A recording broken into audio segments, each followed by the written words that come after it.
It was a long, dreary, miserable night. Some chaps were crying, some were praying. But really we were all optimists. We all hoped that we should come through. As soon as it was light, we were issued out with a big ration of rum. You could drink as much as you wanted of it. And we were told that we were to be prepared to receive orders to advance at any moment.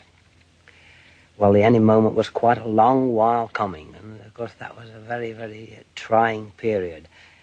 I believe it was actually 2 hours before we got the actual order to advance. Just before then, we were issued out with 2 additional bandoliers of ammunition, although our pouches were already full, so we were carrying a pretty heavy weight of ammunition. We clambered up out of this trench. Some of us had ladders and some just got out as best they could. And we very soon found ourselves picking our way over the bodies of men who'd fallen in the earlier attacks that morning, and wounded men who were trying to crawl into shell holes to get protection. The enemy fire wasn't too bad for the first 200 or 300 yards, but all of a sudden they opened upon us with terrific machine gun fire. A lot of this was coming from a huge slag heap on our right. We went on and on and on, and because we sensed that we were getting fewer and fewer as we went on. Then they sent over a lot of this shrapnel, but most of that burst behind us and didn't do any damage. Then presently they opened up with their 15-pounder guns, what we call the whiz-bangs. That was a thing that made a crater about a yard across and about 12 or 18 inches deep. But that was the sort of thing that as long as you were 2 or 3 yards away from where that burst, you were all right because the blast all went up in the air.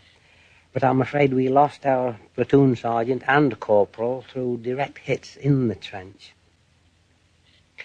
Well, the hours wore on and it became dusk, and then we heard rattling and rustling behind us. We wondered whatever this could be. And strong detachments of the guards managed to get in and were taking our places.